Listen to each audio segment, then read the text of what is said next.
Bueno, Ale, si querés, comenzá. Bueno, buenas tardes, ¿cómo están? Es un placer para mí abrir esta conferencia de la doctora, que es nuestra amiga y colega Soledad Genari, que es una gran jurista y una gran militante en la cuestión de género por la igualdad de todos los humanos del planeta.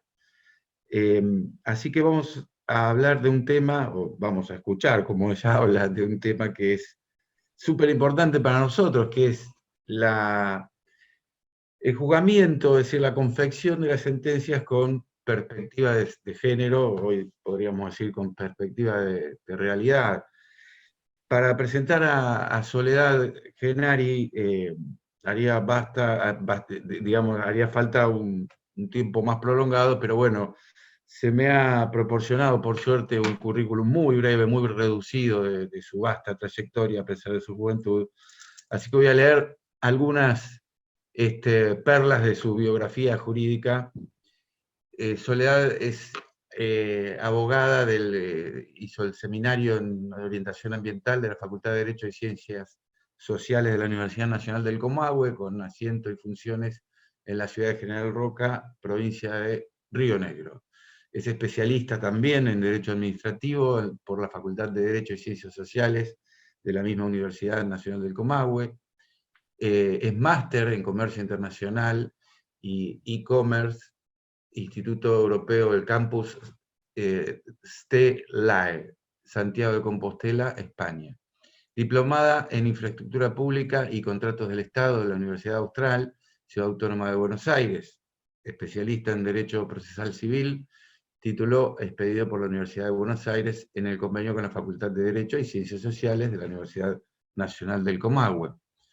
Cursando actualmente la especialización en Justicia Constitucional y Derechos Humanos, título intermedio que acredita el 50% de la carga horaria, del máster en Justicia Constitucional y Derechos Humanos, certificación oficial que emite el Departamento de Ciencias Jurídicas de la Universidad de Bolonia, Italia, con nuestro amigo Lucas Mesetti, amigo especialmente de Sergio Barotto.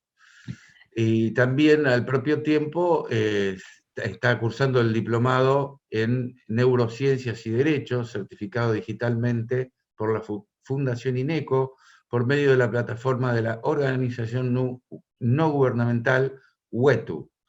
Es profesora de posgrado y directora del seminario Personas en Situación de Vulnerabilidad desde una perspectiva interdisciplinaria por resolución 495 del 2021 de la Universidad Nacional de Chaco Austral. Es vocal del Superior Tribunal de Justicia de la provincia de Neuquén, es titular de la Oficina de la Mujer del Poder Judicial de la provincia de Neuquén y es vicepresidenta de nuestro querido Foro Patagónico de Superiores Tribunales, entidad que organiza esta charla que vamos a escuchar ahora mismo. Así que Soledad, muchas gracias. Yo les he contado a mis colegas que por razones de trabajo estoy sesionando con el Consejo de la Magistratura, me voy a retirar antes. Así que desde ahora les agradezco a todos por la participación, por esta nutrida concurrencia, y agradecer a Soledad por su generosísima predisposición a compartir su sabiduría. Muchas gracias. Adelante, Sole. Bueno, muchas gracias, Ale. Tengo que confesar que el foro es un ambiente muy, pero muy cómodo. Nos hemos convertido en amigos, así que quiero saludar a Sergio, a Enrique, a Fabricio, que hoy nos acompañan, agradecer a la Escuela de Capacitación y a la Oficina de la Mujer, y sobre todo agradecer a mis colegas. Bueno, Enrique es uno de los promotores también junto con Sergio y Alejandro siempre en estas actividades. Nosotros acompañamos y bueno, se me ocurrió proponer este tema, es la primera vez que lo voy a dar con estas características, que es la matriz para juzgar con perspectiva de género. Hoy directamente vamos a ir a esto, a la matriz. La matriz para juzgar con perspectiva de género es un enfoque cognitivo, conductual, podríamos decir, como dicen algunos, en realidad es un enfoque cognitivo. Vamos a abordar temas vinculados también con los prejuicios y los estereotipos, con las neurociencias básicamente, pero vamos a hacer un ejercicio práctico de reconocimiento de esta matriz. Yo en otras oportunidades, y voy a medir el tiempo para ser respetuosa, eh, En otras oportunidades he hecho mucho desarrollo sobre los prejuicios y los estereotipos, pero en esta oportunidad vamos a profundizar esto, la matriz. La matriz está contenida en el cuaderno para incorporar la perspectiva de género en las sentencias. El cuaderno les va a ser proporcionado en un link que yo les voy a dejar en el chat. Así que inmensamente agradecida por esta oportunidad de poder dar por primera vez esta conferencia y en mi casa, que es el foro. Así que gracias, colegas, y bueno, vamos a comenzar. Yo voy a comenzar compartiendo una presentación, van a explorar conmigo algunas alternativas. Yo quiero que ustedes se queden con todo el material, quiero que vean todo, pero quiero que en toda la actividad hagan un ejercicio de autorrevisión constante. ¿Por qué? Porque nosotros estamos acostumbrados y estamos diseñados a autoengañar a nuestro cerebro. El autoengaño, justamente en nuestro cerebro, en nuestra conducta, hace que nuestros prejuicios y nuestros estereotipos, al momento de juzgar con perspectiva de género, haga que esta perspectiva esté ausente, o esté sesgada, o esté solapada, o esté mal utilizada. He visto lamentablemente sentencias que encuadran hechos y conductas y situaciones y resuelven conflictos aplicando la CEDAW, aplicando el sistema regional Belén do Pará, o sea, el interamericano, y sin embargo han hecho sentencias sesgadas y sin perspectiva de género.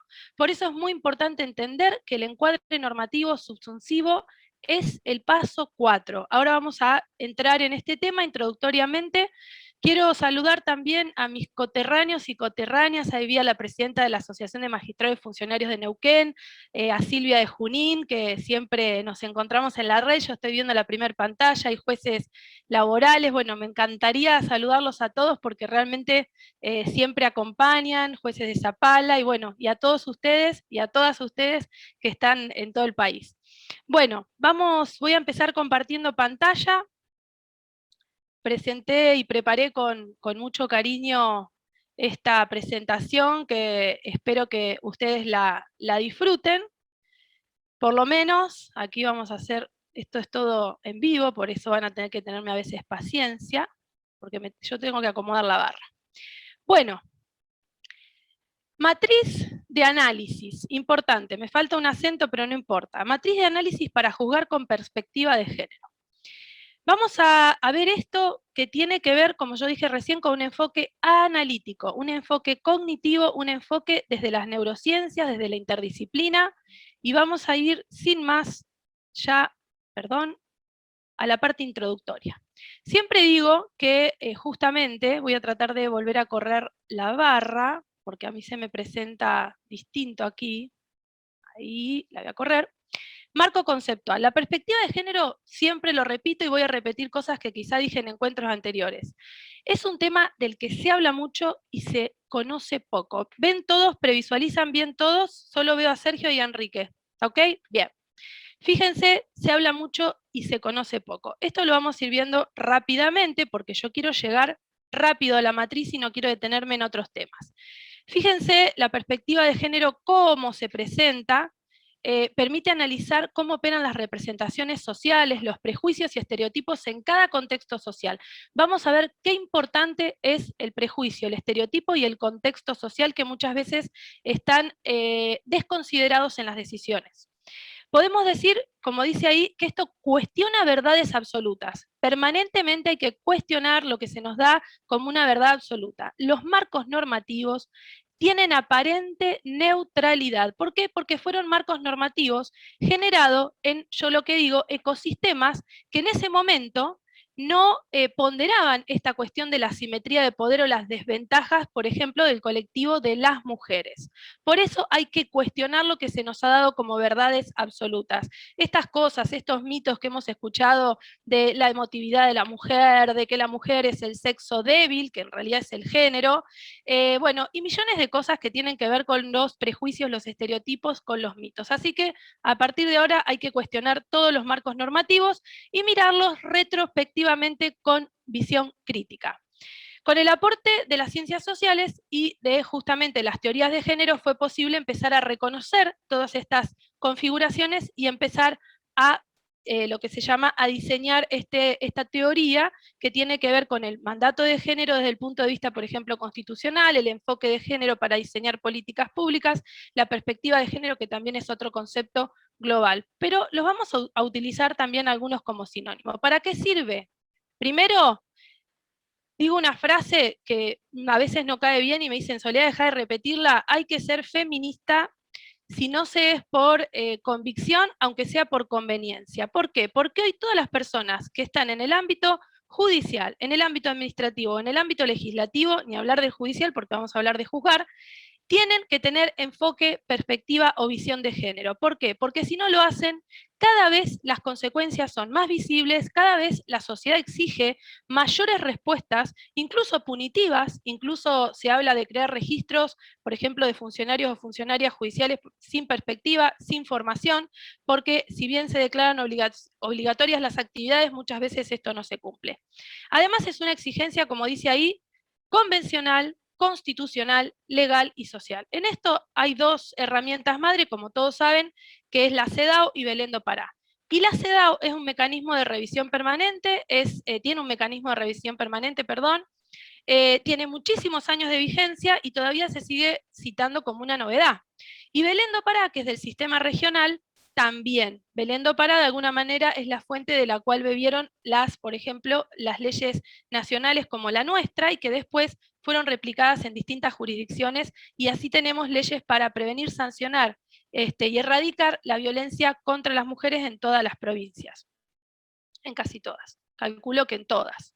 Bueno, ¿cómo hacerlo? ¿Cómo llegar a esta estrategia? ¿Cómo lograrlo? Yo puse como 3 plantitas, ¿no? Una que crece, otra que va creciendo, otra que ya es mucho más grande. Primero, la sensibilización en el Poder Judicial es una etapa que tenemos que empezar a dar por terminada, o sea, en la sensibilización es el acercamiento, son conceptos básicos, es empezar a hablar, pero esto, bueno, la sensibilización es propio de personas que no tienen responsabilidades funcionales específicas. La capacitación ya sí es más a profundidad, que tiene que ver con dar justamente herramientas como, por ejemplo, a profundidad como la que vamos a abordar ahora, y después la mirada funcional. Cada vez hay que empezar a tener una mirada funcional para quienes no juzgan con perspectiva de género, porque como vamos a ver, no juzgar con perspectiva de género puede generar daños irreversibles en la vida de las mujeres que han sufrido discriminación o violencia como una forma de discriminación. Bueno, vamos directamente a la matriz de análisis porque yo no quiero perder más tiempo en otros temas que podemos seguir profundizando, pero esta es la herramienta que yo les quiero dejar y voy a ir midiendo el tiempo. Fíjense, voy a volver a correr la barra. Es importante, acá dice, señalar qué es esta herramienta. Esta herramienta está contenida en el cuaderno de buenas prácticas para juzgar con perspectiva de género de Chile. Yo les traigo este cuaderno porque tuve la suerte de participar en el proceso donde se gestó todo esto con Neurosocial, y aquí vamos a ver la matriz de análisis. La matriz de análisis, ustedes lean lo que dice en la placa tranquilos. ¿Qué tiene la matriz de análisis? Los estándares de protección especial de las mujeres. Es como un checklist que tenemos que ir de alguna manera desarrollando, pero no tiene que ser un checklist automático, tiene que ser un checklist cognitivo, pero una vez que lo incorporamos, ya ni siquiera vamos a tener que hacer este chequeo de los distintos pasos. Acá habla que es una metodología de apoyo que en forma, de ninguna manera, compromete la independencia de los jueces ni la imparcialidad. Les cuento que al principio tuve, hace unos años, un planteo de recusación de un defensor oficial, porque justamente el defensor oficial planteaba que yo tenía una ideología de género. Entonces decía que yo no podía ser imparcial. Bueno, esto es una barbaridad. A las personas que de alguna manera incurran en estos cuestionamientos, más desde la función pública, están incurriendo en una violación a las convenciones, porque juzgar con perspectiva de género es una obligación convencional. ¿Qué tiene de importante este cuaderno? Que contiene todos los estándares de protección especial, yo se los voy a compartir después, y bueno, un poco lo que recién les explicaba de la independencia y la autonomía, y por otro lado, es muy importante porque es un ejercicio argumentativo. Van a ver que cada vez, una vez que lo incorporen, que lo tienen que aplicar transversalmente, es una herramienta muy, pero muy práctica.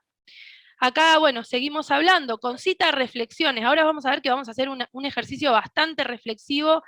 retrospectivo, yo digo introspectivo también, autorreferencial para algunos, todos pueden ir pensando y después cuando hagamos el espacio de preguntas pueden hacer devoluciones.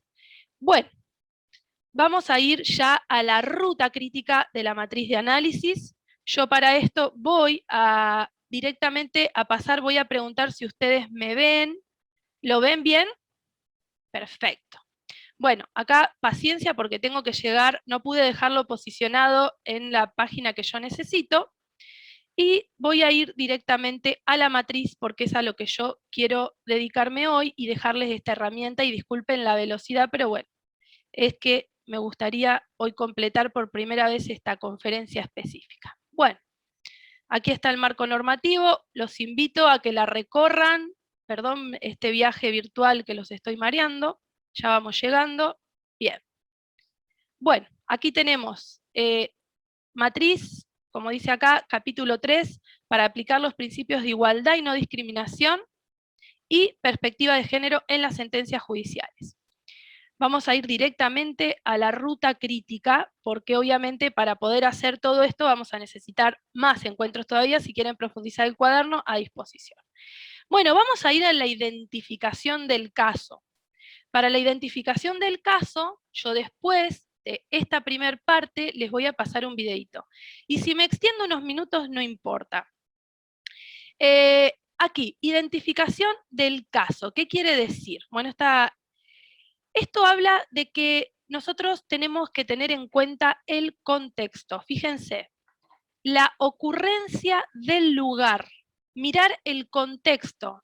Esto es el paso número 1, que es la identificación del caso. ¿De qué habla la identificación del caso?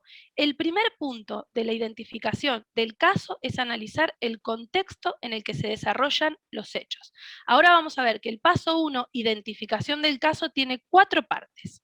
Contexto, los derechos reclamados, vamos a ver también, vamos a ver las medidas, por ejemplo, pero en este punto analizar el contexto. ¿Ustedes creen, pensemos, el contexto es relevante o no es relevante? Y acá les tiro una pauta. Caso Campo Algodonero o González.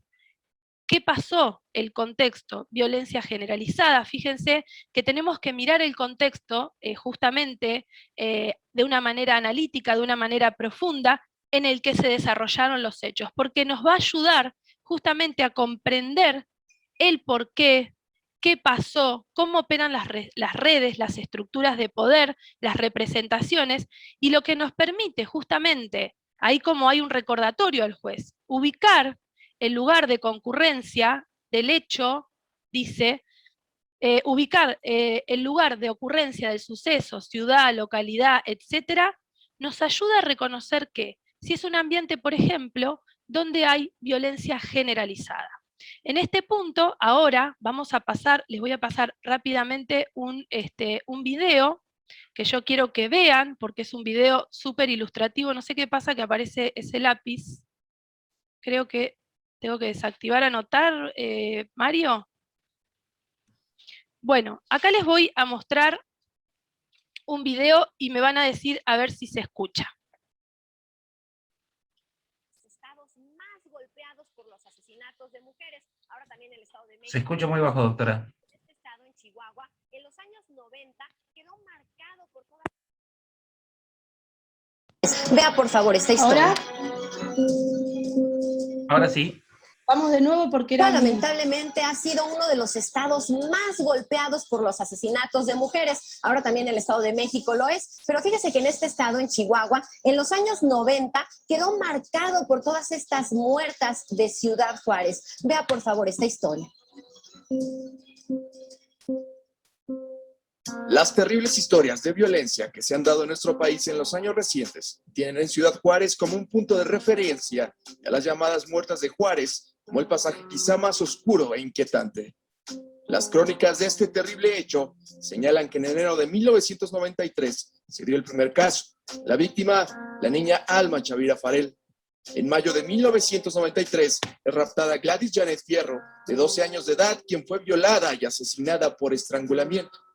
Durante ese 1993 se documenta el asesinato de una mujer por mes. Los asesinatos tienen como telón de fondo La lucha por la plaza de Ciudad Juárez entre los grupos de narcotraficantes y el creciente número de migrantes, mientras crecen los barrios marginales y las autoridades rebasadas por la violencia. Para 1994, las organizaciones civiles que denuncian la crisis ya hablan de 11 homicidios por mes. En 1995, autoridades de Chihuahua abren una agencia contra delitos sexuales y hasta 1998, el gobierno federal pone en marcha una investigación. Por lo general, las víctimas corresponden a mujeres jóvenes y adolescentes entre 15 y 25 años de edad, de escasos recursos y que han debido abandonar sus estudios para comenzar a trabajar a temprana edad.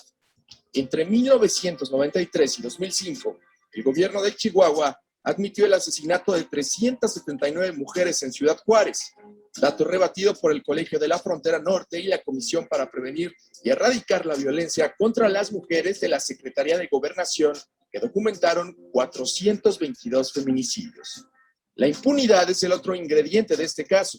En 1996, un ciudadano egipcio, Omar Sharif Latif, fue declarado culpable de 3 asesinatos y condenado a una pena de prisión de 30 años.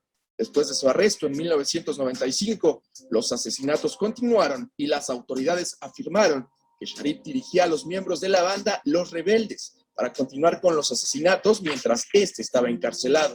Varios de los integrantes de esta banda fueron detenidos y denunciaron actos de tortura para que se hicieran responsables de los homicidios. En 2001... Bueno, voy a pasarlo hasta ahí porque eso es lo que yo quería mostrarles. Ahora bien.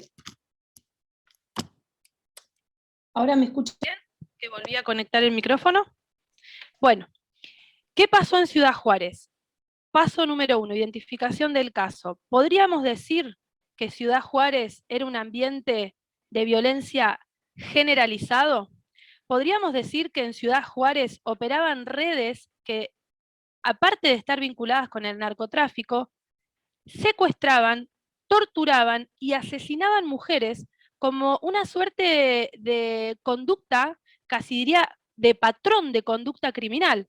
En la identificación del caso, precisamente la matriz de análisis habla de esto: mirar el contexto, identificar si hay redes, en este caso había una red de narcotráfico, identificar cómo operan las organizaciones criminales, verificar si estas organizaciones criminales, tienen un patrón de comisión de estos actos o estos crímenes. En Ciudad Juárez pasó que se comenzó a modificar la estructura social porque se instalaron empresas que empezaron a permitir que las mujeres de justamente menos recursos pudieran acceder a trabajos. Esto empezó a generar muchísimos problemas también porque empezó una suerte también de cambio de cultura que cuestionaba permanentemente el orden dado, que era un orden extremadamente patriarcal, donde la mujer quedaba en la casa y el hombre era el proveedor. Bueno, las mujeres empezaron a trabajar y aquí se intersecciona con el narcotráfico, aquí empiezan a aparecer categorías que ahora vamos a ver. Por eso les quería citar este caso, porque este caso es un caso emblemático y paradigmático vinculado con justamente un ambiente de violencia generalizada donde operaban redes criminales. Vamos a seguir con el cuaderno. Aquí dice paso número 2 dentro de justamente la identificación del caso. Identificar las partes o sujetos procesales dentro de las categorías sospechosas. Categorías sospechosas, como lo dice su nombre, es que tenemos que mirar a determinadas partes del proceso de una manera más profunda. ¿Quiénes integran estas categorías sospechosas? Estas categorías sospechosas precisamente son integradas por, en este caso, colectivos, por ejemplo, de mujeres. Las mujeres, a su vez, ya vamos a ver otro elemento que es la intersección de las discriminaciones, y a su vez es justamente quienes integran estas categorías sospechosas son personas involucradas o pertenecientes a colectivos que pueden haber sido históricamente relegados, ya sea por cuestiones de lengua, de raza, de etnia, de religión, de opinión política, y como bien dice aquí, aquí dice sexo, género, preferencia, orientación sexual, identidad de género, expresión de género, que esto es un poco lo que hoy vamos a hablar porque estamos hablando de la perspectiva de género. En este caso, justamente este es el paso 2, mirar a las partes para ver si pertenecen a estas categorías sospechosas. Punto 1, miramos el contexto. Punto 2, miramos si las partes, en este caso, pertenecen a las categorías, a las partes, perdón, a los sujetos procesales si están dentro de las categorías sospechosas. Bueno, paso 3 fundamental, dentro de este paso 1 que es el esencial. El esencial es la identificación del caso. Todo esto también se aplica para la investigación, no solamente es para el juzgamiento.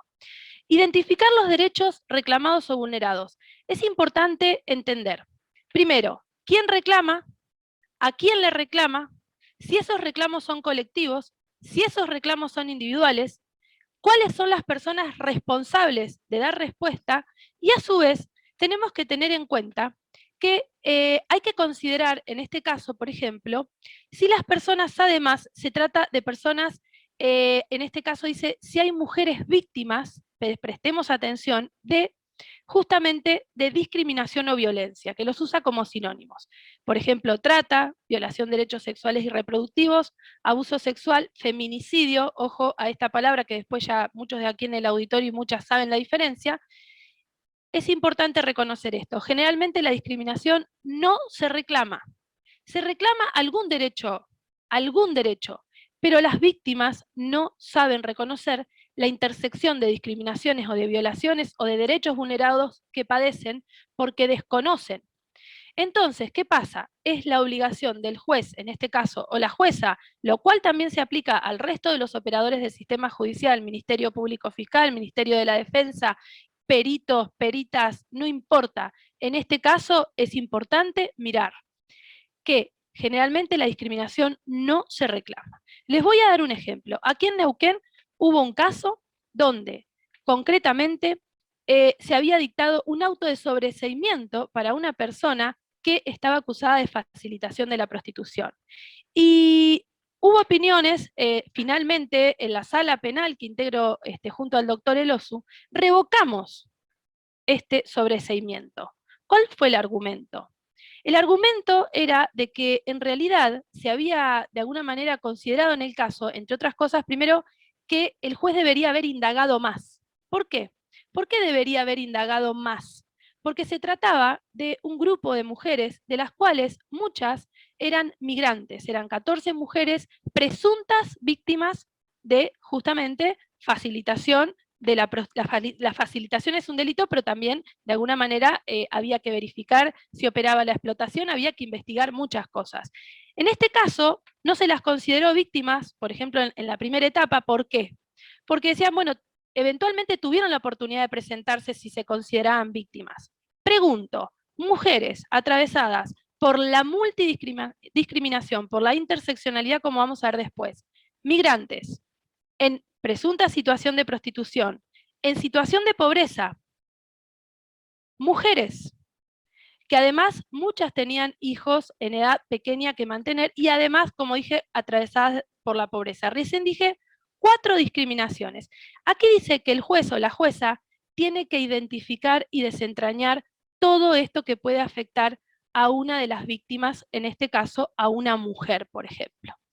La necesidad de disponer medidas. La necesidad de disponer medidas es fundamental en la identificación del caso. ¿Por qué? Porque hemos visto también casos donde incluso en etapa de investigación, donde no se habían dispuesto medidas concretas, no se tiene en cuenta ¿qué?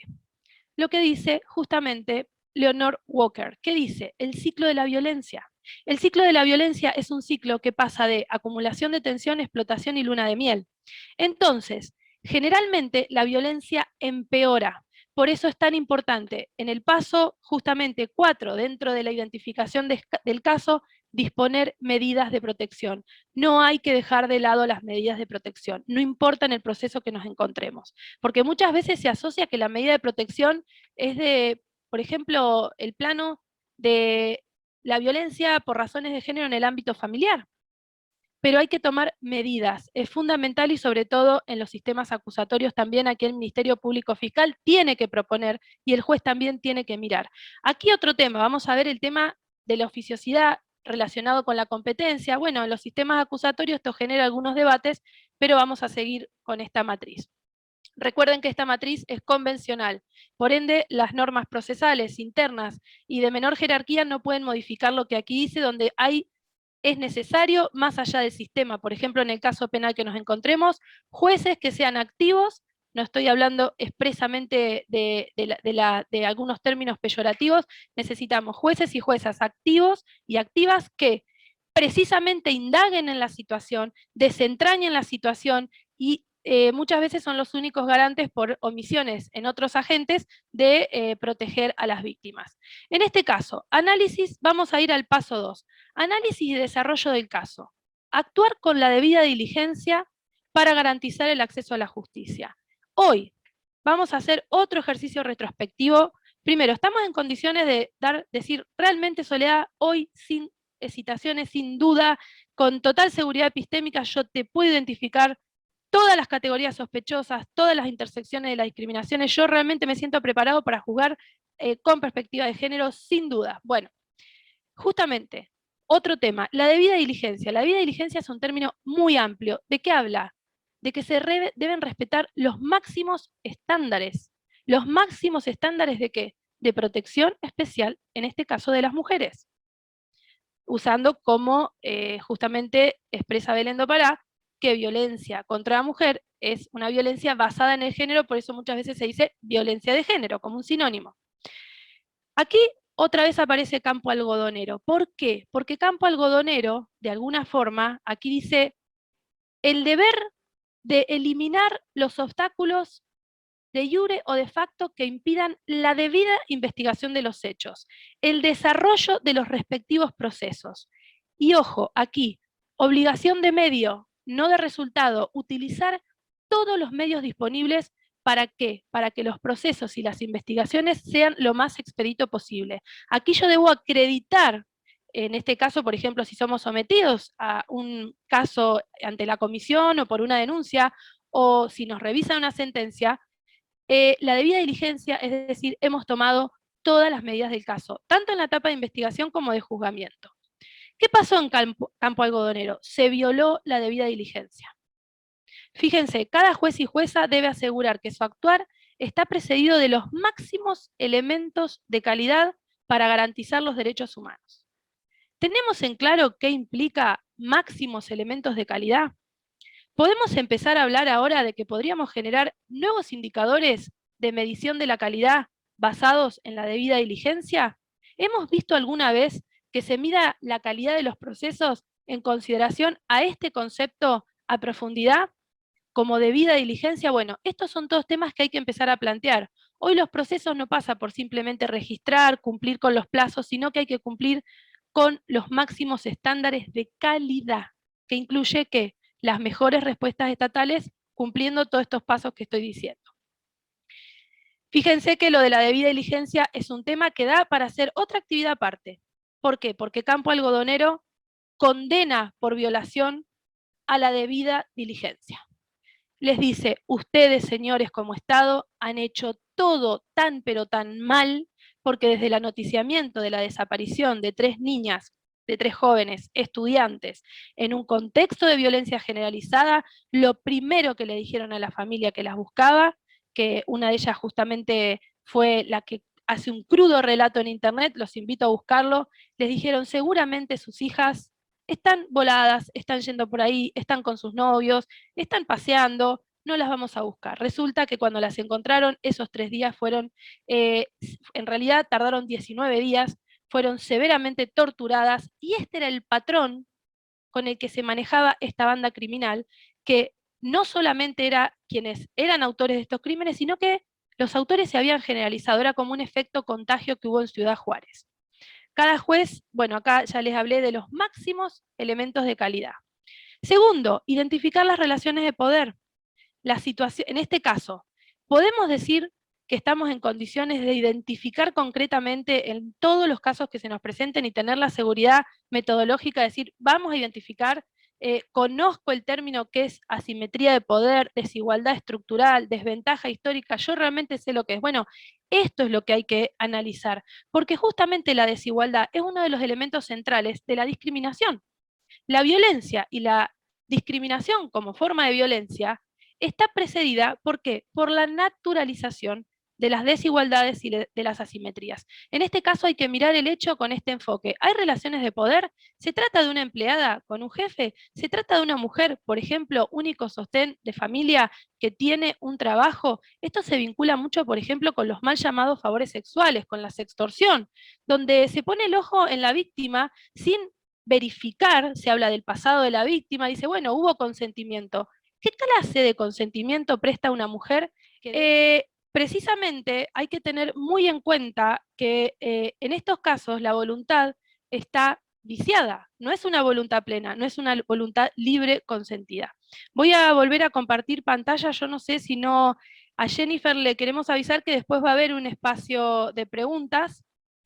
Voy a tratar de volver de nuevo, ahí está. Bueno, eventualmente si nos vuelve a suceder esto, les pido, a ver qué pasó, ahí me parece que...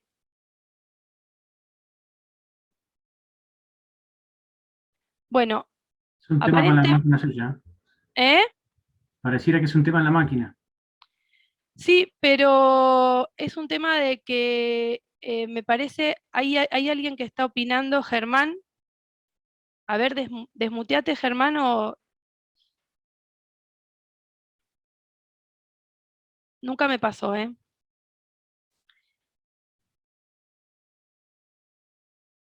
Bueno, la realidad es esto. Vamos a seguir hasta que vuelva a compartir y no pase nada. Estábamos en identificar las relaciones de poder bajo estudio. Y esto es fundamental. ¿Por qué es fundamental? Porque identificar las relaciones de poder bajo estudio es lo que nos va a permitir identificar las asimetrías, identificar las desigualdades y, por ejemplo, les daba el caso de la sextorsión.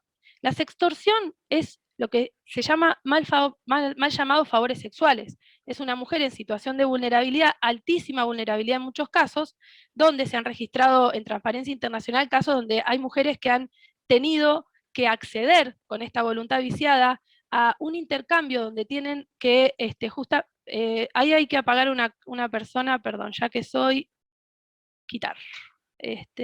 Bueno, me parece que era, listo. Ahí está, ya lo sacamos. Bueno, esa era la persona, me parece, que ingresó y estaba haciendo esto. Decir que, bueno, tengo algún manejo, ¿no, Mario? Ahora vamos a probar, vos, Mario, y seguí controlando las pantallas, que no haya nadie más y no admitas personas que no se identifiquen. Vamos a seguir, si vuelve a suceder lo de la pantalla, yo lo que le pido a Jota y a Mario es que en función de esta suerte de hackeo que hemos tenido, empiecen a revisar bien todas las pantallas, de nuevo. Bueno. Evidentemente, tenemos un problema con algún huésped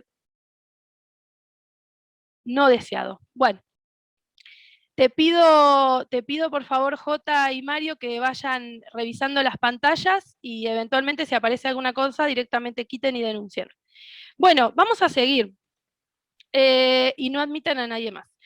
El paso que ahora les decía, identificar las relaciones de poder. Esto es fundamental porque si no vamos a seguir, en definitiva, mirando sesgadamente esto, donde hay que reconocer sí o sí las relaciones de poder, hay que reconocer sí o sí todo lo que sucede y hay que reconocer cómo está esa persona y específicamente la mujer.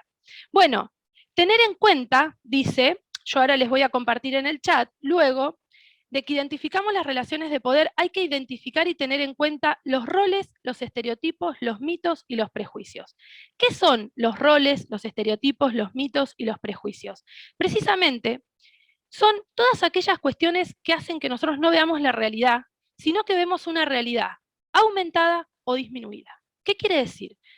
El estereotipo es una imagen estructurada, en este paso justamente dentro del paso donde estamos justamente identificando las relaciones de poder. En el segundo paso ya vimos muy bien, pero en este caso identificar los roles, los prejuicios, los mitos.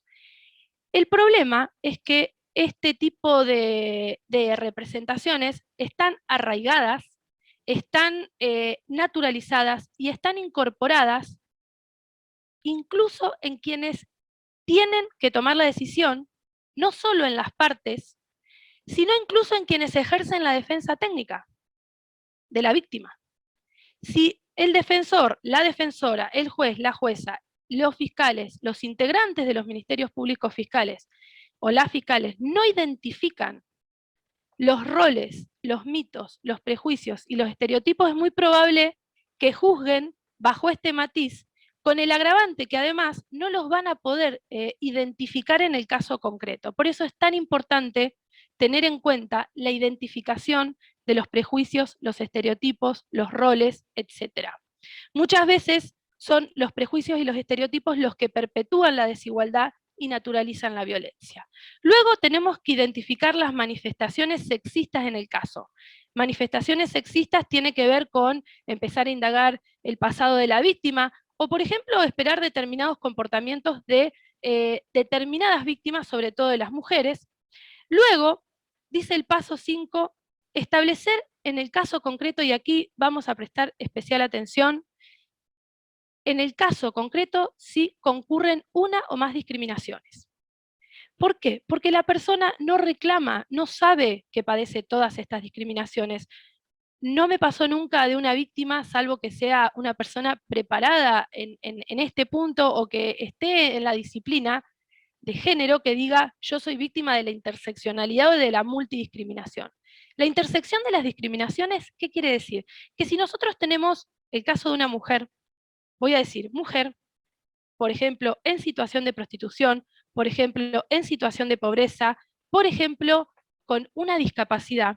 ¿Ustedes creen que la acumulación de mujer en situación de prostitución, en situación de pobreza y con una discapacidad, esa acumulación de discriminaciones, opera numéricamente o es una cuestión de solo peso específico? No. Las discriminaciones, cuando se acumulan, vamos a hacer una metáfora, en realidad es como si yo pusiera un ladrillo y le agrego otro, y este ladrillo, por tener este otro de base, tiene el doble de peso. O sea, sobre las mujeres, las discriminaciones, a mí me gusta Martina que afirma como, ahí me da un incentivo de que, bueno, en esto es muy importante la claridad en este punto. ¿Por qué? Porque la acumulación de discriminaciones es como una suerte de roca que empieza a adquirir por la acumulación un peso específico muchísimo más profundo para las mujeres o para los grupos vulnerables que para cualquier persona que no esté atravesada por alguna de las vulnerabilidades. Entonces, tener en cuenta que no es al pasar que uno dice, bueno, está atravesada por esto, por lo otro, la sumatoria de eso provoca muchas veces la anulación de la persona. Por eso es tan importante el rol del juez, la jueza, las personas que investigan, las personas que intervienen como auxiliares, en mirar estas situaciones de manera muy específica. Punto 3, ya estamos llegando a la mitad, revisión de las pruebas. La revisión de las pruebas es justamente tener en cuenta lo siguiente. ¿Cómo miramos las pruebas en un caso atravesado, en un caso donde requiere, recordemos que la perspectiva de género tiene que ser transversal. Precisamente, la revisión de las pruebas tiene que ver con una mirada muy específica sobre la prueba. ¿Qué pasa en los casos de violencia contra las mujeres? Tenemos que tener en cuenta que la prueba testigo muchas veces, que la prueba fundamental no va a ser una prueba directa. Vamos a tener prueba indirecta. Vamos a tener testimonios. Vamos a tener muchas veces que quien acude a pedir ayuda es quien presenció muchas cosas y, por otro lado, tenemos una persona en situación de vulnerabilidad que le cuesta, además de todo, reconocer, relatar. En este punto, el cuaderno dice que justamente hay que tener en cuenta que en la valoración de la prueba no se aplican, por ejemplo, principios generalizados y estatuidos en los procesos, como por ejemplo el sostenimiento del relato.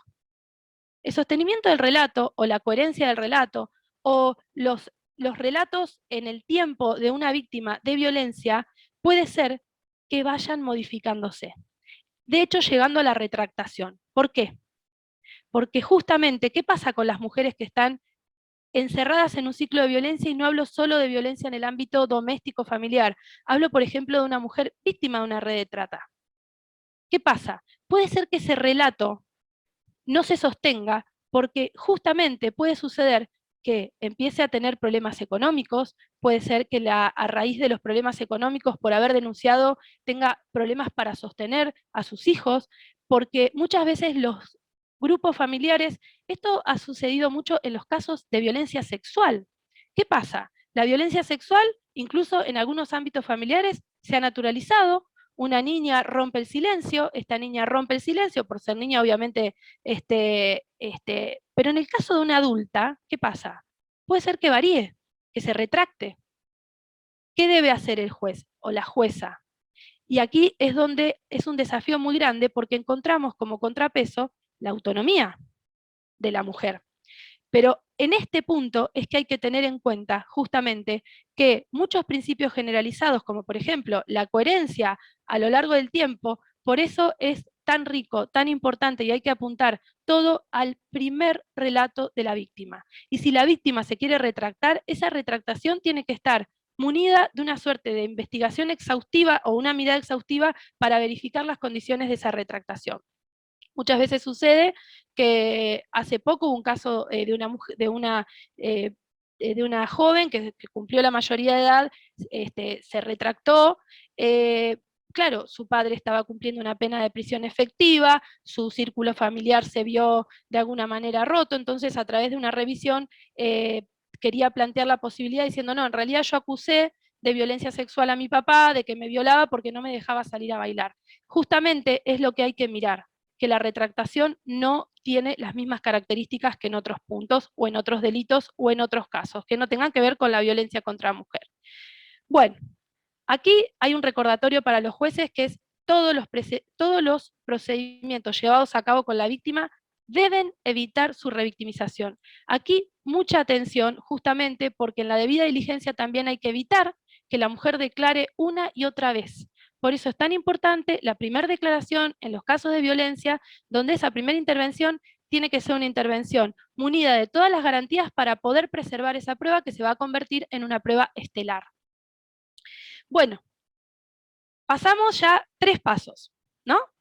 Los 3 pasos donde vimos identificación del caso, el segundo paso donde vimos análisis y desarrollo del caso, el tercer paso que ya vimos la revisión de las pruebas, y ahora vamos al cuarto paso, que normalmente nosotros es el primer paso que hacemos, el examen normativo. El examen normativo es el cuarto paso en la matriz de análisis para juzgar con perspectiva de género. Cuarto paso. Este cuarto paso que ya habla de la subsunción, de utilizar los marcos normativos, ahora vamos a profundizar, pues ya llegamos estamos ya al 80% del desarrollo del tema para vuestra tranquilidad. El examen normativo, paso 4. ¿Qué pasa si yo miré los hechos sin identificar todo lo que acabamos de hablar? ¿Cómo va a ser esa subsunción? ¿Ustedes creen que va a ser sesgada? ¿No va a ser sesgada? ¿Va a ser una subsunción de alguna manera coherente? No.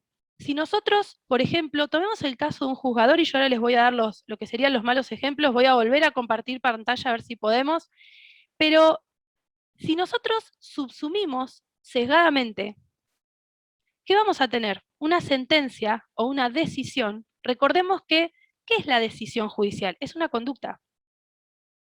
Y si nosotros somos, de alguna manera, víctimas de sesgos, ¿y los sesgos qué son? Los sesgos son saltos en el razonamiento lógico de las personas. Si bien las personas no somos pura razón, tenemos un factor de emoción en todas nuestras actuaciones, y justamente no somos subjetividad pura, pero tenemos subjetividad. O sea, esto de que se habla de la objetividad pura es una ficción. Pero ¿qué pasa?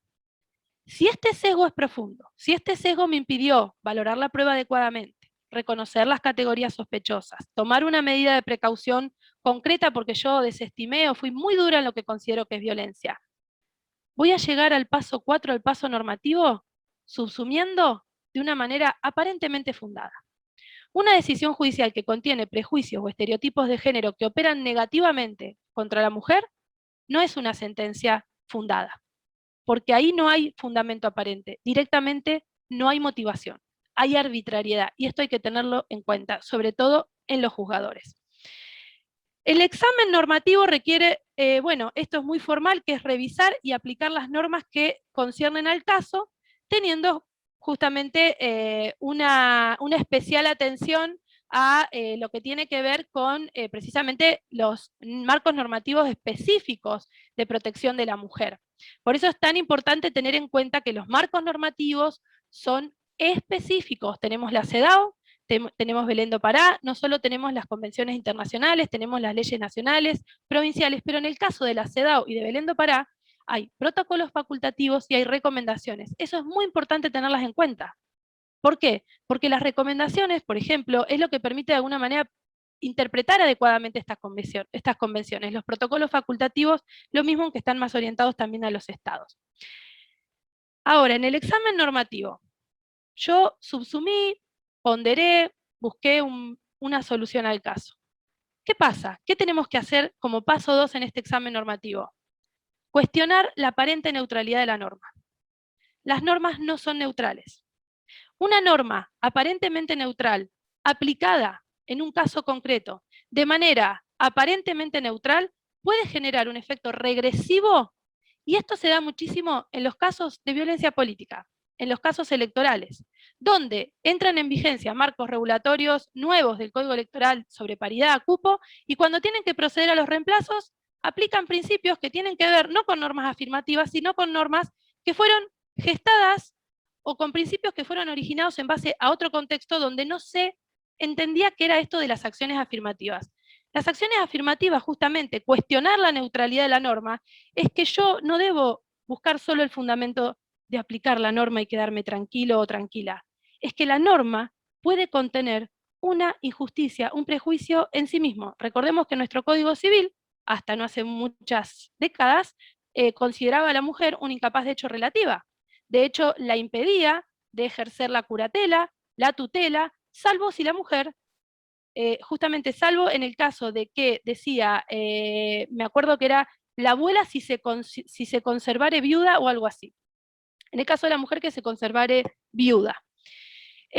Por ende, cuestionar la neutralidad de la norma, hasta me animaría a decir que tiene que ser hasta previo a la subsunción. Pero bueno, si no nos vamos, en términos epistemológicos, nos vamos a como volver de alguna forma desorganizados. Por eso busco los marcos normativos y ahí empiezo a cuestionar la aparente neutralidad de la norma, reconociendo incluso que Argentina, como dice Aida Kemmelmacher, reguló hasta la tortura.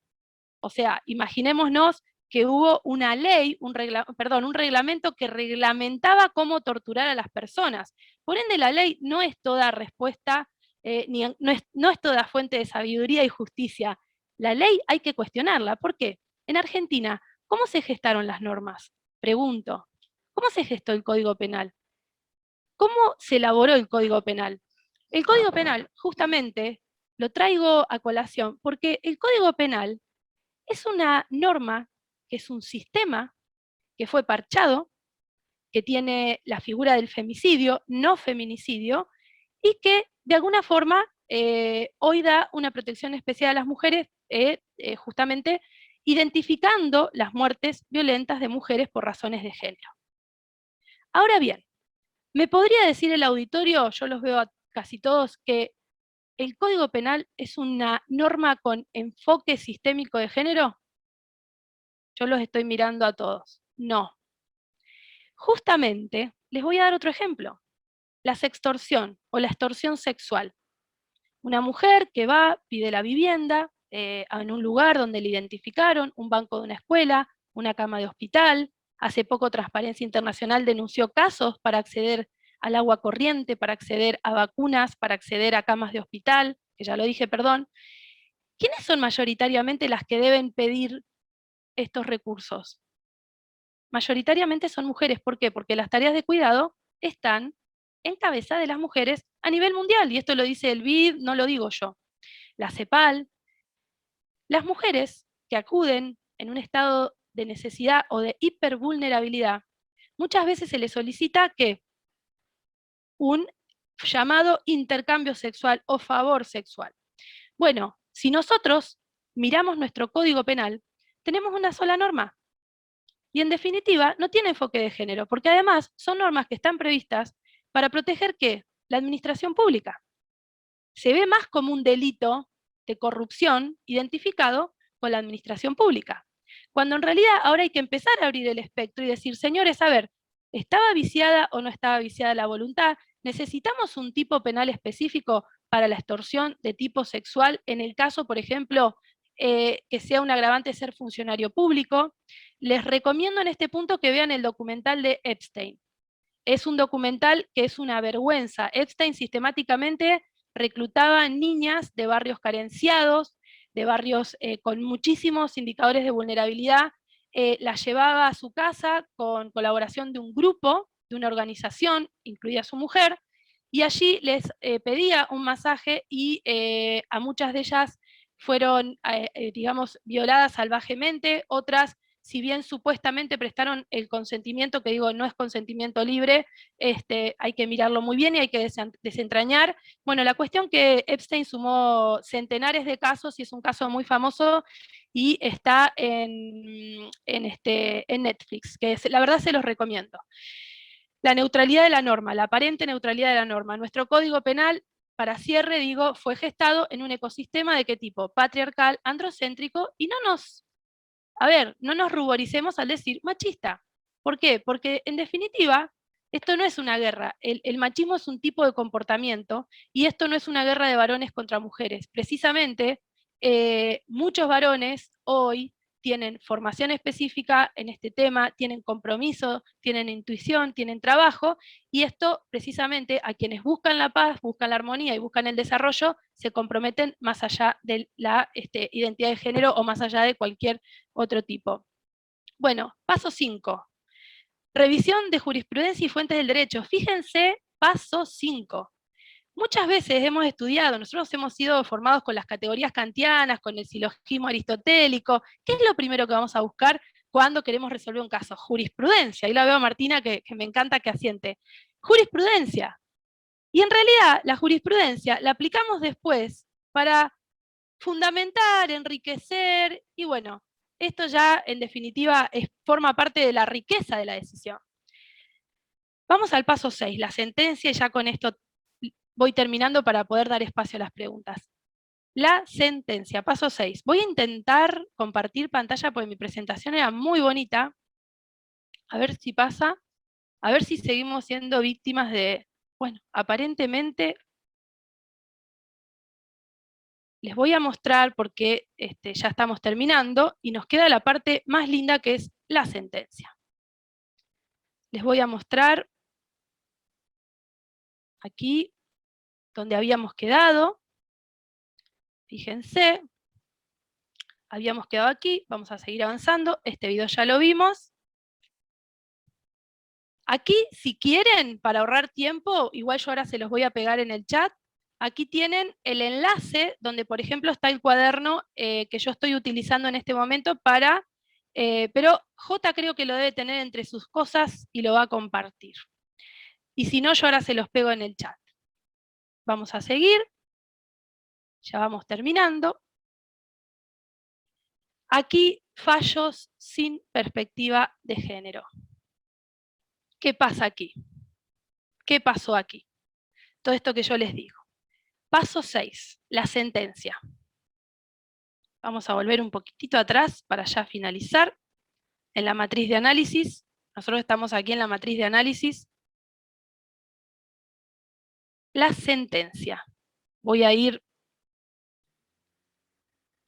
justamente acá vamos a ir aquí. Vamos a revisar juntos la sentencia porque aquí hay un público que yo creo que les va a interesar todo lo que puede contener la sentencia. Fíjense. ¿Qué tiene que tener la sentencia? Muy importante. Elaborar una decisión en un plazo razonable, aquí no les di ninguna novedad. Quiero decirles que veo a Silvia, a Karina, a Gladys y a Trani, que si hay alguna cosa, y a Madachi, que si hay alguna cosa me avisan. Bueno, la sentencia, plazo razonable, hasta aquí no tenemos duda, con prioridad, no tenemos duda, dirigida a asegurar la igualdad, la no discriminación y el acceso a la justicia. Las decisiones judiciales deberán considerar una estructura lógica que nivele las asimetrías. Novedad. Una sentencia también lo dice el Código Civil, una sentencia o la aplicación de una norma que genere un efecto negativo, ya definitivamente dejó de tener o perdió su objetivo. Entonces, las sentencias con perspectiva de género son decisiones que deben nivelar las asimetrías de poder, deben corregir las desigualdades, porque si no, no hablaríamos de perspectiva de género, ni tendríamos la necesidad. Por otro lado, evitar la revictimización de las partes.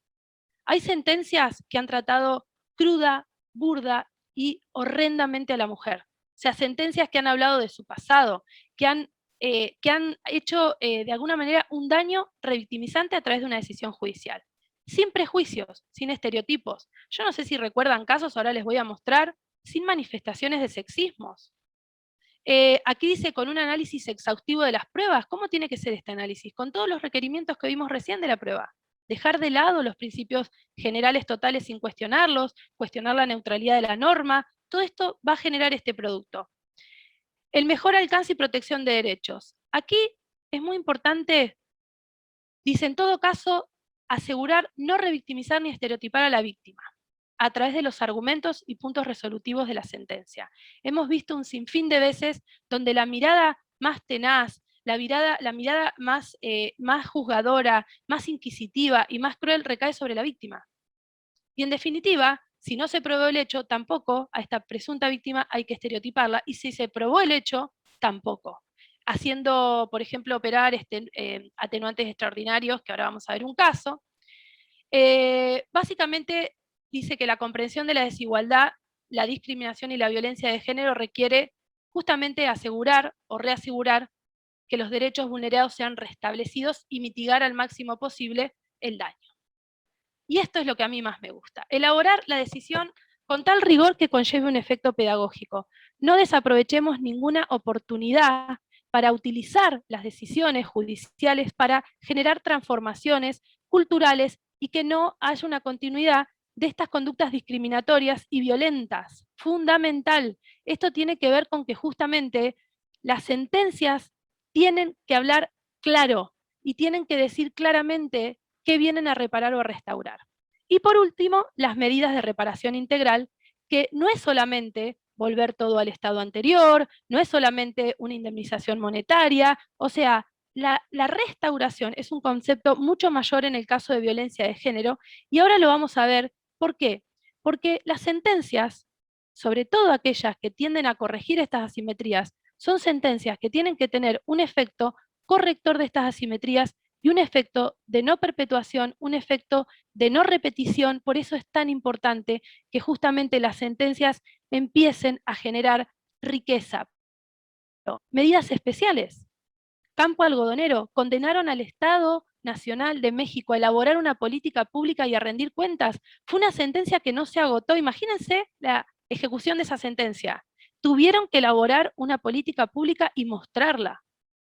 A su vez, tuvieron que hacer un memorial de las víctimas. Por otro lado, el presidente en su persona tuvo que pedir disculpas públicas a la familia. Ustedes no tienen una idea qué efecto reparador tiene sobre la víctima las disculpas públicas, porque muchas veces ya no hay nada más para darle.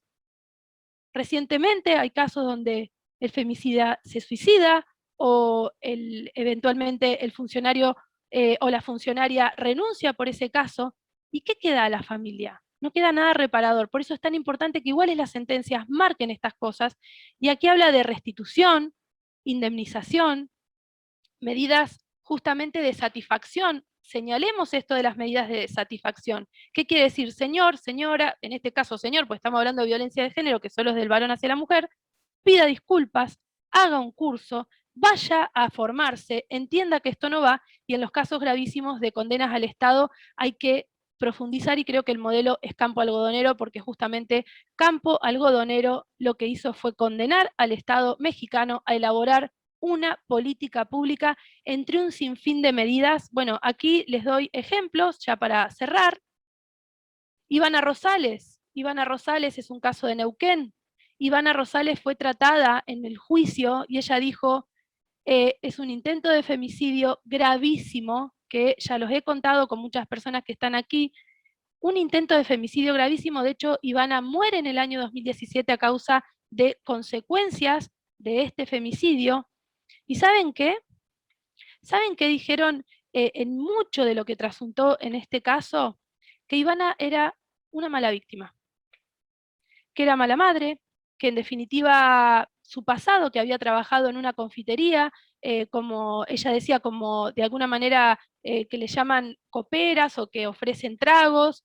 A raíz de ese trabajo que Ivana tenía, donde es supuestamente rescatada por su femicida, yo le digo femicida pues finalmente murió, en algunos tramos de la sentencia dijeron, el señor Garoglio la rescató de la mala vida y tenía una expectativa plausible de que ella se quede toda la vida con él, porque él hizo una gran inversión personal, familiar, y le dio una vida honesta. 60 golpes le propinó en la cabeza, por eso terminó muriendo de convulsiones años después, y además le dieron los cuidados parentales a este señor quien abusó, como se llama ahora la venganza vicaria, ¿no? Abusó de una de las niñas, de sus hijas, en el marco de todavía este proceso, y la niña se suicidó.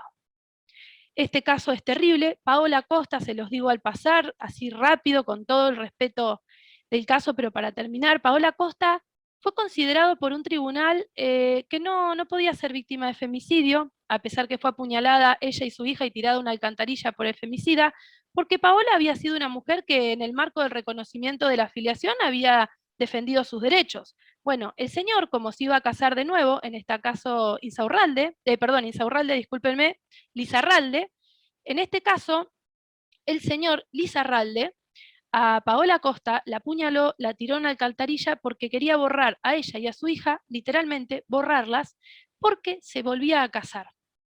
La niña sobrevivió y Paola lamentablemente falleció agonizando en la alcantarilla. Lucía Pérez, otro caso que conmueve al país, que realmente es terrible, terrible no mirar esto, no mirar la desigualdad. De alguna manera, un ataque sexual cruento, grupal.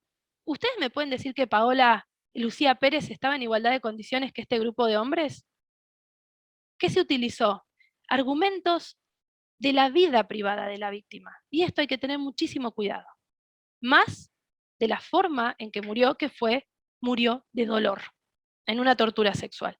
Fallo La Manada, otro caso muy interesante de España, y quiero terminar con Campo Algodonero. Si bien aquí se fallo sin perspectiva de género, Campo Algodonero es el leading case de perspectiva de género, al revés, es el fallo que de alguna manera se convierte en la piedra angular para juzgar con perspectiva de género por la riqueza justamente la riqueza y el abordaje que hace del feminicidio, de todo lo que se incumplió en el proceso judicial, en la investigación, y por la condena ejemplar que hace hacia el país de México.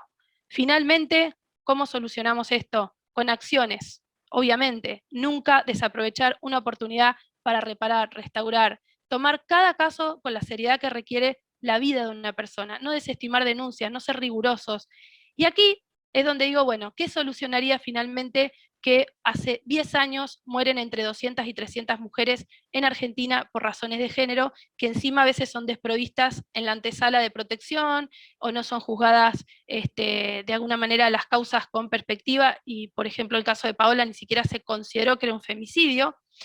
Poder Ejecutivo, presupuesto, con planes, dispositivos, programas, organismos, refugios. Lamentablemente hoy no existe una política pública integral, no hay un menú de soluciones, es muy difícil realmente corregir estas asimetrías y lo que significa la violencia. Los marcos normativos, en el caso de Neuquén, estamos revisando ahora las 2 normas de protección, porque los marcos cautelares son marcos que contienen tolerancia normativa al incumplimiento de a la desobediencia, por ejemplo, que requiere que sea reiterada.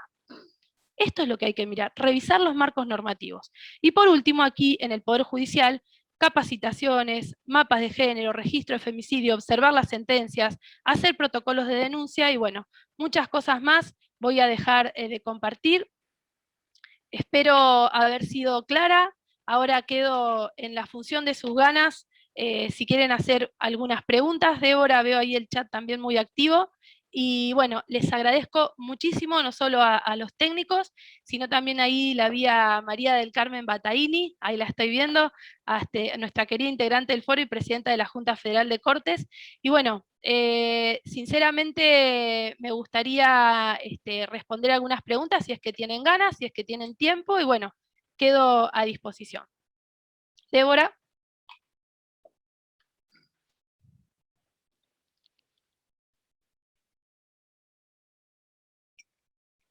También está Alicia Mercau del foro, también, y de la Junta, de la Comisión de Género de la Junta Federal. Bueno, a Débora no la estaría encontrando, aparentemente se le ha caído la conexión, pero lo que vamos a hacer es, yo voy a mirar aquí el chat directamente y me voy a automoderar. Bueno, a ver, bueno, acá hay desigual. Bueno, aquí dice desigual con respecto a quién. Bueno, por ahí queda un poco fuera de contexto mi respuesta, pero yo quería decirles lo siguiente. Es muy importante que reconozcamos, por favor, que la violencia de género es un problema de que la mujer es un colectivo, digamos, la mujer integra un colectivo que ha sido históricamente desventajado y que ha sufrido desigualdades estructurales, cosa que no ha sucedido generalmente, o sea, que no sucede con el varón en términos absolutos. Lo que no quiere decir que haya un caso particular donde esto se produzca a la inversa. Lo que hay que reconocer es el fenómeno de la violencia estructural hacia la mujer como esto, un tema de violencia estructural. Aquí Débora me había avisado que se tenía que ir antes, así que fui yo la del blooper. Bueno, ahí estoy leyendo otras cosas. Bueno, aquí no, esto no. Me gustaría, ahí voy a mirar si hay preguntas nuevas. Bueno, muy clara, muchísimas gracias.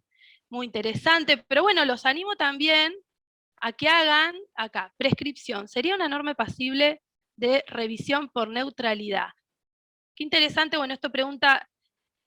Bueno, esta pregunta, me interesa mucho esta pregunta. A ver, la prescripción. Bueno, veamos el enfoque de género que se le puede dar a determinadas herramientas. Pero tenemos nosotros en nuestro país herramientas como por ejemplo la doctrina de la cosa juzgada irrita, por ejemplo. Vamos a irnos no a la prescripción, sino que vamos a hablar de la cosa juzgada irrita como una doctrina que bueno, fue desarrollada también muy profundamente por, me acuerdo, Berta Kaller de Orchansky, entre otras juristas.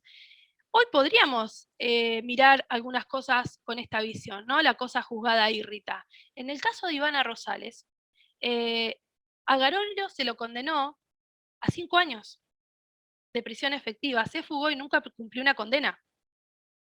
Entonces, finalmente, o sea, después tuvo los casos de abuso sexual que fueron en Río Negro, si mal no recuerdo, y cuando miramos este caso y vemos el fiscal, por ejemplo, en primera instancia tuvo una postura y en el juicio el propio fiscal planteó aplicar un atenuante extraordinario justamente por considerar esta cuestión de que eventualmente él tenía expectativas plausibles de que ella se quedara con él, y además otra de las cosas que se analizó fue eventualmente si él tuvo intención de matarla. 60, primero la ahorcó con un cable, con un alambre, perdón, cuando se dio cuenta que respiraba, cuando la estaba enterrando, ahí le propinó 60 golpes en la cabeza. Y en el juicio se preguntan si tuvo intención de matarla. ¿Ustedes consideran que eso no es irrito? O irritante, como dice Berta Kaller, si mal no recuerdo, irritante, bueno. A ver, acá voy a seguir viendo una consulta. Bueno, otro tema aquí que, ¿de qué manera se procede cuando la víctima de un abuso sexual no desea denunciar ello porque la ley impide proceder de oficio? Bueno, justamente en el cuaderno ustedes van a ver que lo que debe regir la conducta del juez es la oficiosidad, pero siempre estamos hablando en el marco ya del proceso, ¿no? En el marco del proceso no hay que tener miedo como juzgador o juzgadora, o más allá de los sistemas procesales en los que estemos, de mirar la oficiosidad bajo el prisma de ¿qué? De la restauración, de analizar las categorías sospechosas, de corregir las asimetrías. Yo no sé si soy clara en esto, si se alcanzó a comprender. Yo estoy mirando a Karina Bátola, a Lucas, a Trani, bueno, a Silvia, tengo acá en la primera pantalla mucha gente de Neuquén, a Martina. ¿Se alcanzó a entender el tema de que no existe más esta cuestión, es de oficio, en el proceso yo no me tengo que meter, aunque estemos en un sistema inquisitivo, por ejemplo, acusatorio? ¿Por qué? Porque este principio se nutre con las convenciones, y las convenciones nos están diciendo, señores, ojo, la oficiosidad no es un dogma. En el caso de la denuncia, Melissa, bueno, la realidad que está este concepto que yo decía de la autonomía. Una cosa es que sea menor de edad, otra cosa es que sea una mujer adulta, o sea, un caso de ASA, digamos, de abuso sexual de adultos, donde es diferente y está la autonomía de la víctima. Ahora bien, ¿qué estrategia se puede generar? Acá es muy importante el entorno, por supuesto. El entorno y los programas de fortalecimiento familiar y de la víctima también pueden ser objeto de la sentencia. Aquí es donde empezamos a ver cómo podemos evitar la repetición de que esa mujer eventualmente vuelva a caer en esa situación. Podemos condenar al Estado en un caso concreto ¿a qué? A que garantice todos los mecanismos de abordaje para que esta mujer sea restituida en su posicionamiento frente a la violencia. Les digo una cuestión con esto de la neurociencia. Una persona sometida a violencia durante X cantidad de tiempo, modifica sus circuitos neuronales, modifica su manera de responder. Muchas veces se habla del síndrome de sufrimiento aprendido, hay un montón de cuestiones. Lo que hay que entender es que esa persona ya pierde la capacidad, en definitiva, de razonar con instinto, yo digo con cerebro reptiliano de autopreservación. Pierde la capacidad de la preservación, pierde este instinto de protegerse. ¿Por qué? Porque justamente se sobreadaptó a un contexto violento donde reconoce que denunciar es un disparador. En el caso hay muchas gracias ahí, Juliana, que pegó digamos, el link. Cuando vemos sentencias sin perspectiva de género, dice Sandra de Neuquén, ¿dónde queda la oficina de revisión de sentencias? Bueno, más que oficina de revisión de sentencias, nosotros en Neuquén tenemos un protocolo y un observatorio de sentencias con perspectiva de género. Nos manda y nosotros seleccionamos. Ahora en la comisión de género de la JUFEJUS, que también está Alicia y María del Carmen, justamente, ¿qué estamos haciendo? Fuimos más allá. Estamos analizando sentencias que utilicen estos esquemas. Obviamente que esto todavía no se ha divulgado totalmente y no vemos que se haya generalizado la utilización matricial o la perspectiva de género como categoría analítica o de análisis o conductual. Entonces es muy importante que vamos a empezar a destacar fallos que utilicen por ahora categorías sospechosas, interseccionalidad de las discriminaciones, obviamente que aquellos fallos que utilicen protocolos como el de Chile, México, ahí en Bolivia. En el caso, para mí, Chile es el mejor, México también, pero para mí Chile es el mejor, el más completo. En este caso, vamos a empezar a reconocer sentencias que utilicen, no respetando la matriz como un checklist, pues no estamos obligando a nadie, sino que estamos diciendo, bueno, a ver, ¿se respetó esta ruta crítica? ¿Se miró a las partes, identificaron las categorías sospechosas, se desentrañó, la sentencia tiene efecto pedagógico? Bueno, vamos a ver que se vayan cumpliendo algunas de estas cuestiones. Sí creo que hay que relacionar la falta de perspectiva de género con la sentencia arbitraria. Este es el tema que hay que desarrollar, este es el tema que hay que desarrollar jurídicamente para que sea un motivo de cuestionamiento formal por el cauce que sea, dependiendo justamente del fuero o de las normas procesales, para que sea justamente una posibilidad concreta. Bueno, aquí comparte una sentencia. ¿Se puede regenerar o modificar la conducta? Pregunta de Germán Frulani. Bueno, la conducta, por ejemplo, violenta, la conducta violenta puede ser una conducta aprendida, depende de la profundidad, y aquí es muy importante también la revisión, el cuestionamiento de los marcos cautelares, porque los marcos cautelares hoy se muestran como insuficientes porque estamos viendo que las perimetrales, ahí lo veo a Germán asintiendo, las perimetrales, por ejemplo, no están teniendo el efecto que nosotros estamos buscando. Hoy, la violación a una perimetral hay que considerarla riesgo de femicidio inmedible. Ya tenemos que hablar, en vez de código A, código 0. Ya es inmedible. Por eso hay que empezar a pensar en esto. Aquí en Neuquén se ha creado un registro para registrar quienes violen las perimetrales y con una serie de sanciones muy importantes. La verdad, restaurar una estructura cognitiva violenta forma parte de la interdisciplina, tiene que ver con eventualmente si ahí hay un diagnóstico de tipo psiquiátrico, social, hay personas recuperables y hay personas que en definitiva requieren de otras estrategias porque hay distintos niveles de violencia. Un tema muy profundo y muy invisible es la violencia psicológica que puede llegar a la mujer, llevar a la mujer a escenarios realmente tortuosos, incluso otro tema, el suicidio. Hace poco leí una mujer se suicidó en estado, o sea, digamos, embarazada. Lo que primero que hay que investigar en un contexto de violencia generalizada es si esa muerte fue justamente un suicidio o si hay un contexto de violencia de género. Porque puede haber otro tipo de condicionamientos que hayan llevado a la mujer a esa supuesta decisión o que en realidad eso no sea un suicidio. El manual para investigar muertes violentas de mujeres por razones de género, que tiene este enfoque también con los estándares internacionales, dice que toda muerte violenta de una mujer, perdón, toda muerte de una mujer en un contexto de violencia generalizada se debe presumir violenta. Por ahí decimos, un accidente de tránsito, bueno, el típico caso donde no es violencia de género, no, investigue quién conducía, qué vínculos tenía quien conducía, quién era la persona que manejaba el vehículo. ¿Por qué? Porque hay que hacer una tarea de descarte. Esa es la debida diligencia, hacer los máximos esfuerzos posibles para descartar que allí haya un contexto de violencia. ¿Por qué? Porque la impunidad es el factor que vehiculiza ¿qué? La perpetuidad de la violencia. Si nosotros no damos respuestas judiciales adecuadas, lo que se transforma es un patrón que hace no solo de repetición, sino que la impunidad es un mensaje que se le da a quienes eventualmente cometen este tipo de actos de que no pasa nada. Y otro tema que queda también para tener en cuenta es el rol de los medios de comunicación que muestran en este caso los femicidios como shows. Y esto genera en estas mentes que estamos hablando, en algunas mentes que el abordaje debe ser muy complicado, o en sistemas, de alguna manera, estructuras psíquicas, el factor de imitación. Hay el caso de Guadalupe Curval, según una antropóloga, Guadalupe fue, muchos de los que estamos aquí sabemos que, bueno, fue asesinada en la vía pública, le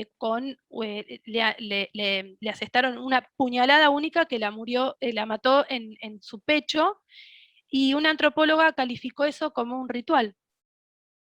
La publicidad, mostrarlo en el centro, puñalada en el corazón, en el centro de la ciudad, a la vista de todos. ¿Cuál es el mensaje?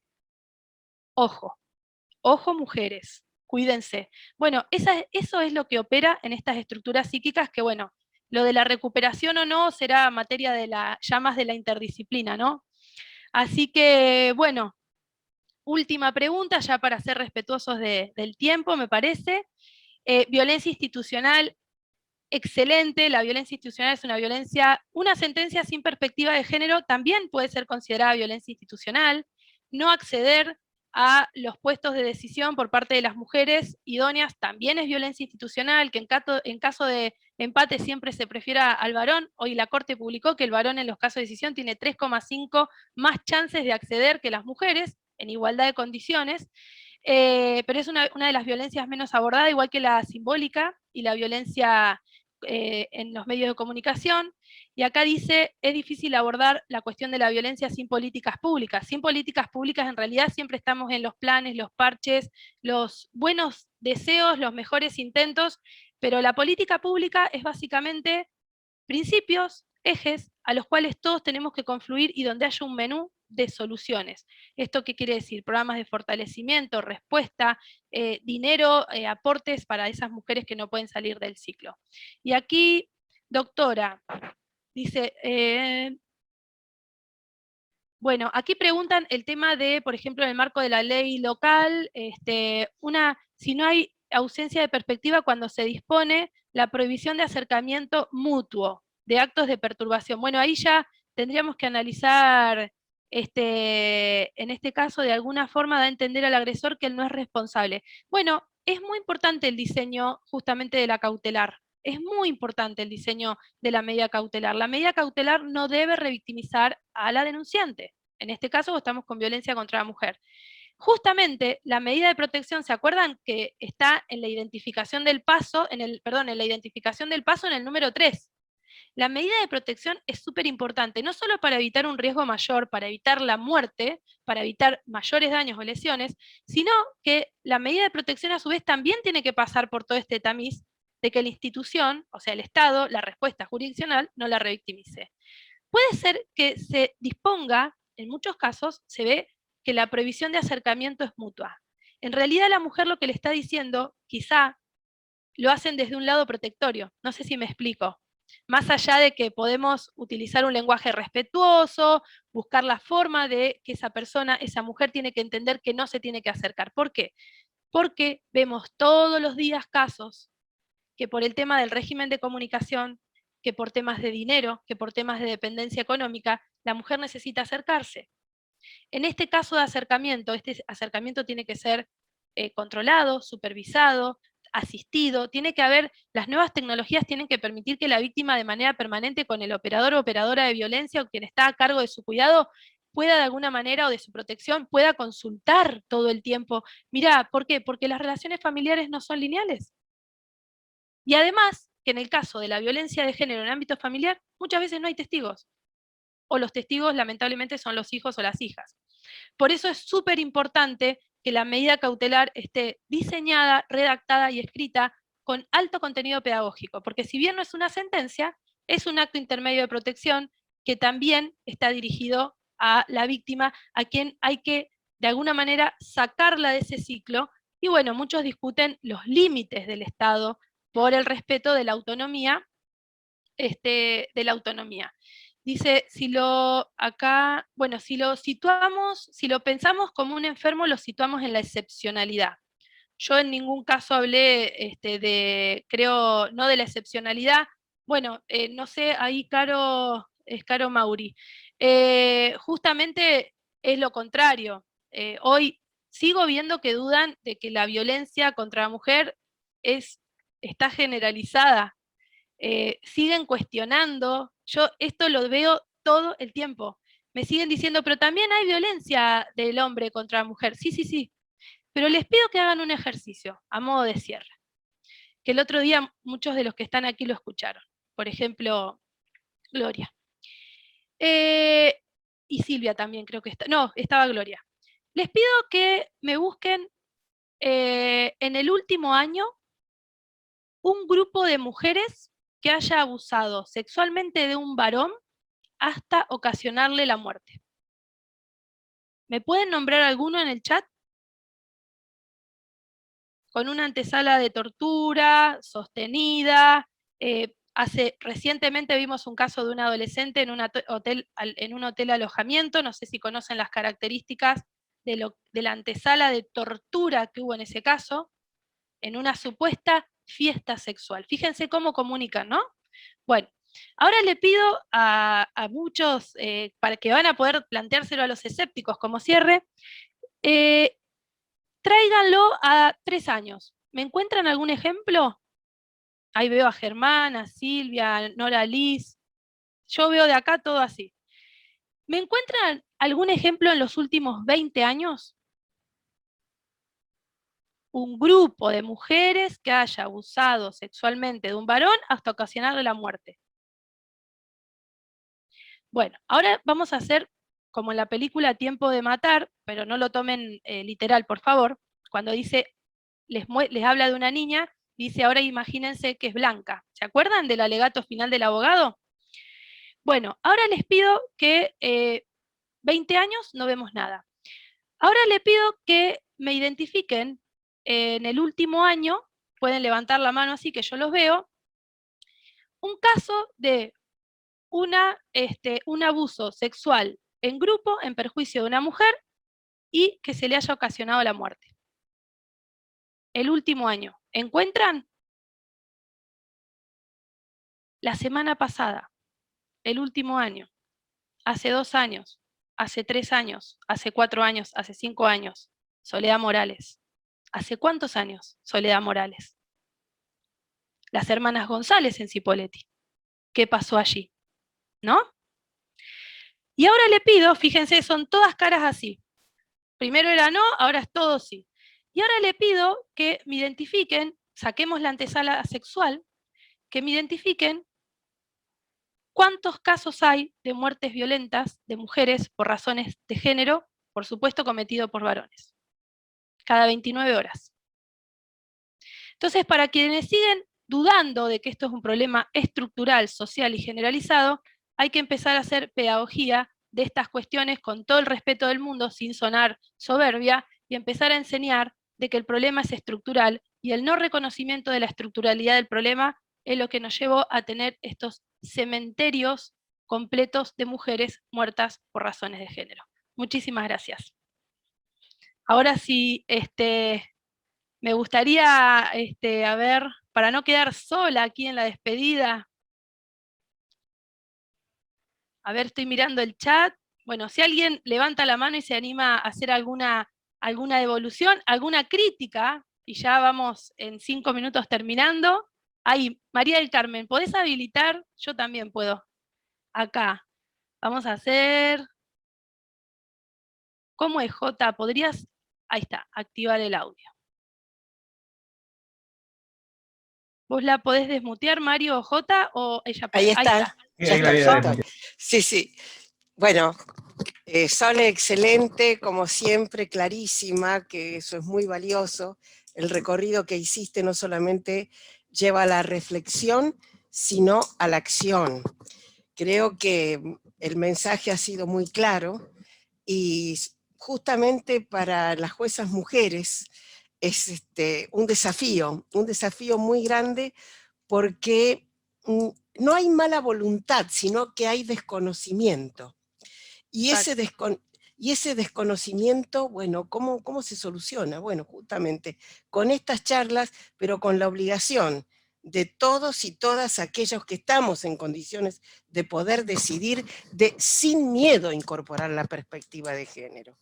Porque no hay que tener miedo a los cambios, y estos son cambios necesarios, estructurales y necesarios. Así que excelente, admiro tu impulso, tu vehemencia, tu necesaria vehemencia, y bueno, sigamos trabajando, cada una desde su lugar, y cada uno también desde su lugar, porque ojo, que también hay muchas mujeres que no aplican las perspectivas de género, y que no ven, a lo mejor por desconocimiento, cómo hay que actuar para poder incursionar y darse cuenta del por qué existe la perspectiva de género. Ha sido clarísima. Bueno, sigamos avanzando, sigamos con la Comisión de Género de la Junta, y bueno, la invitación a todos y a todas a seguir profundizando sobre estos temas y avanzar con acciones positivas.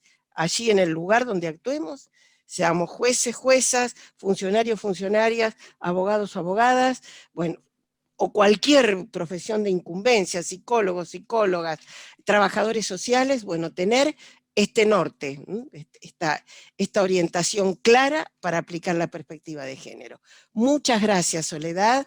Creo que tenemos que seguir avanzando ahora con otros temas puntuales. El sesgo es uno de ellos, ¿no es cierto? Trabajar también sobre las distintas grados, vertical, horizontal. Bueno, tanto que tenemos que hacer, pero lo importante es que hemos avanzado mucho. No hemos llegado a lo óptimo, pero nunca vamos a tener lo óptimo. Siempre vamos a tener algo más. Y eso es lo bueno de estos desafíos. Gracias, excelente, Sole, en nombre del Foro Patagónico, que creo que están todos escuchándote, pero bueno, como soy patagónica, Sí, te agradezco. un cierre de lujo, porque justamente hoy estábamos al principio Enrique, Sergio y Alejandro, y bueno, cuando te vi me dio mucha alegría, y bueno, aparte Carmen integra el foro, ahora preside la JUFEJUS y es una persona que bueno, también estamos juntas, y la verdad que te agradezco mucho, estamos juntas en la JUFEJUS y en el foro. Te agradezco mucho este cierre de lujo, porque no me lo esperaba, porque te vi después, así que súper contenta. Bueno, está en Tierra del Fuego, en la parte más austral de nuestro país, así que esto es lo bueno del Zoom, ¿no? Y bueno, por cuestiones de tiempo tenemos que dejar aquí, porque bueno, es un compromiso ya que establecimos del horario, y por eso les habíamos pedido también que eventualmente nos hagan algunas preguntas por chat. Así que bueno, ya habiendo hecho el cierre la doctora María del Carmen Bataini, yo creo que podemos dar por finalizada esta conferencia, también en honor y en respeto a todos los que están aquí.